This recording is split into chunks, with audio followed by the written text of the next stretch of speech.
Coming up on this Thursday edition of Daybreak, South Korea marks the 5th anniversary of the deadly sinking of the warship Geunhye. Public officials and relatives will pay respects to the 46 fallen sailors at a ceremony this morning.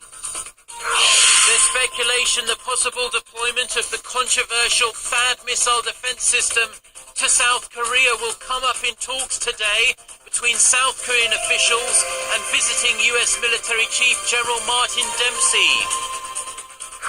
Plus, investigators trying to establish the cause of the Alps air up on this Thursday edition of Daybreak. South Korea marks the 5th anniversary of the deadly sinking of the warship Geunhye. Public officials and relatives will pay respects to the 46 fallen sailors at a ceremony this morning. There's speculation the possible deployment of the controversial THAAD missile defense system to South Korea will come up in talks today between South Korean officials and visiting US military chief General Martin Dempsey. Plus, investigators trying to establish the cause of the Alps air crash say they have managed to extract cockpit voice recordings from the black box of the Germanwings plane. Daybreak begins now.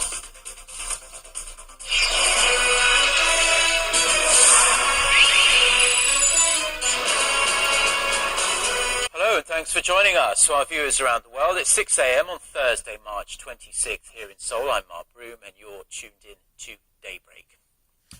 Today is a solemn day in South Korea as it marks 5 years since the tragic sinking of the South Korean warship Geunhye.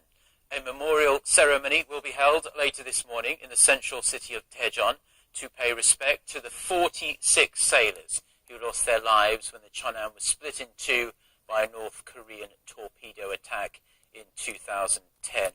Around 5,000 people, including the bereaved families, surviving crew members and senior government officials, will attend the ceremony at the city's National Cemetery. The ceremony will include speeches and performances to remember the sailors who perished while serving their country with honour.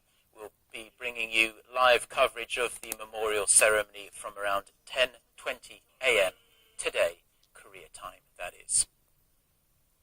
And while a South Korean-led international investigation found that North Korea did torpedo the Geunhye, Pyongyang continues to this day to deny that it was involved.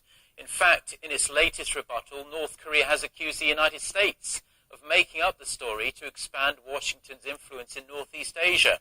In a statement released at the truce village of Panmunjom on Wednesday, Pyongyang's military unit said the incident was orchestrated by the US to maintain control of South Korea and Japan. The accusation came just a day ahead of the 5th anniversary of the sinking. Turning now to the latest efforts by the United States to strengthen its trilateral cooperation with South Korea and Japan in the area of missile defense.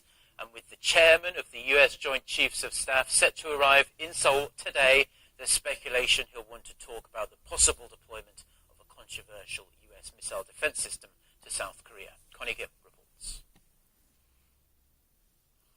Building an integrated air and missile defense system will definitely top the agenda.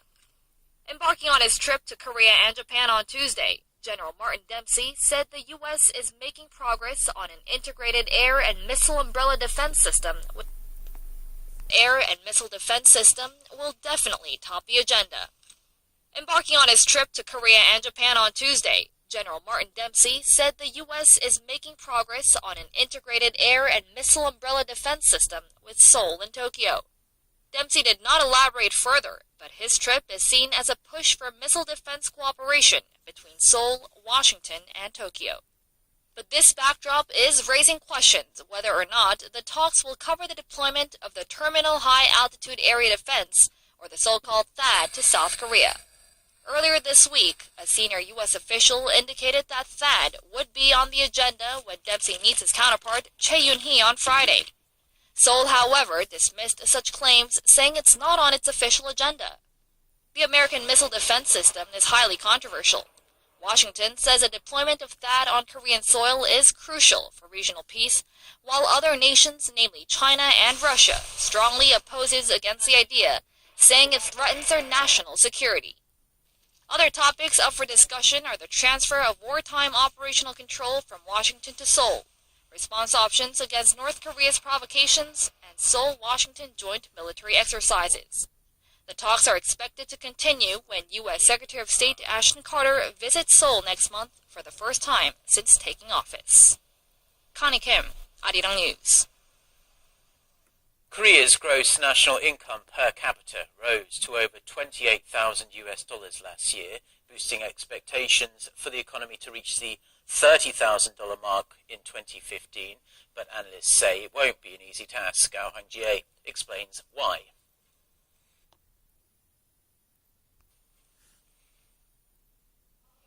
Despite Korea's sluggish pace of recovery, the gross national income per capita last year jumped around 7.5% to more than $28,000. The Bank of Korea says the rise is largely a result of the strong Korean won, which rose by nearly 4% against the greenback last year rather than an actual increase in the country's purchasing power. And that is why many express skepticism that the gross national income will top the 30,000 mark this year. With the U.S. Federal Reserve widely expected to raise its key rate in the coming months, the Korean won is likely to weaken against the dollar that will eventually shrink the gross national income. The Korean economy expanded 3.3% over the last year, a slight improvement from 2013 when it only expanded by 2.9%. But by quarter, the economy is on a downward spiral, with fourth quarter growth marking the slowest pace since the first quarter of 2009 when the country was hit by the global financial crisis. Given that the central bank cut its latest growth forecast for the economy to 3.4% for this year, while Nomura has pegged Korea's GDP growth at 2.5%, down 0.5 percentage points from its earlier forecast. Hwang Jie, Arirang News. Now, President Park Geun-hye, who's been pushing to reform the labour market, says change is no longer a choice, but part of a survival strategy. Strong words indeed. Meeting with representatives of 100 businesses that led initiatives to create jobs last year, she praised them for their efforts to compromise with unions and to make working hours more flexible. President Park stressed that job creation is the country's top priority, adding that a favourable environment for employment will help Korea make a big leap forward. And with businesses hiring more working students, the president also vowed to invest in the service sector, where many young people, including students, seek employment. The Korean government has laid out its vision on how it plans to transform the nation over the next 5 years into a creative economy and also a global ICT leader. More than $8 billion has been earmarked to foster creative talents, support startups, and add an extra sparkle to Koreans' favourite TV shows. Our Song Ji-sun reports. Creative Korea led by ICT. That's the key slogan in the new roadmap from Korea's Ministry of Science, ICT, and Future Planning. The plan, dubbed K-ICT Strategies, lays out a vision for 2020. The government will inject $8.2 billion over the next 5 years, looking for a market expansion of 8% compared to the current 6% growth.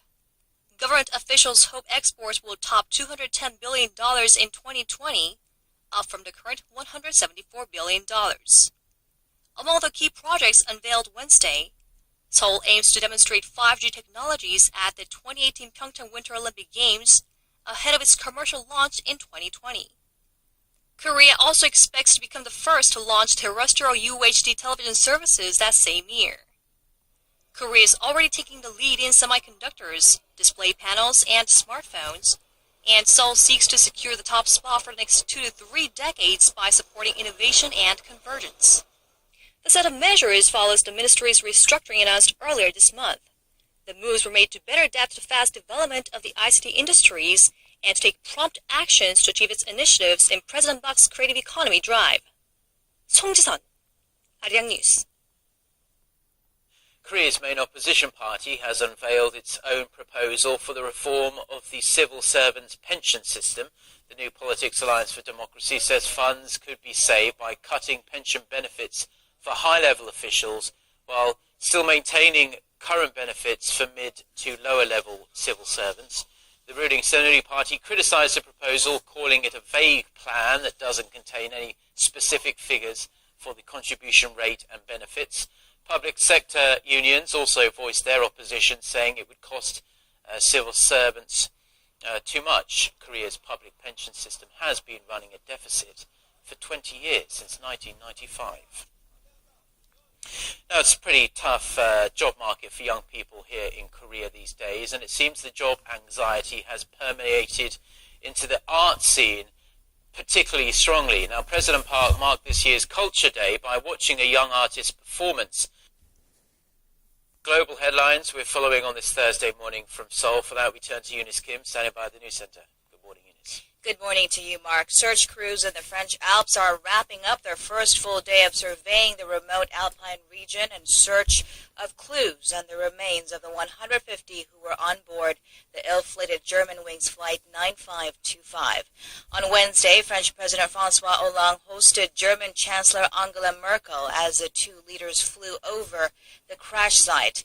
They were later joined by Spain's Prime Minister Mariano Rajoy at the search headquarters in a nearby village. Germany and Spain bore the most casualties. Germanwings says 72 were from Germany, while the Spanish government said at least 49 were their nationals. Others were from more than a dozen countries, including Britain, Mexico, Japan, Iran, and Israel. In the ongoing investigations, authorities said usable data had been extracted from the cockpit voice recorder retrieved on Tuesday, the day the plane had smashed into the French Alps. France's Aviation Investigative Agency director said it was too early to draw any conclusions from the sounds and refused to confirm earlier comments from French President Hollande that the empty case for the plane's second black box had been found. He did, however, add that the plane was flying until the end after drastically but consistently falling from its cruising altitude of 11 kilometers. Both French and German officials said terrorism looks unlikely at this point.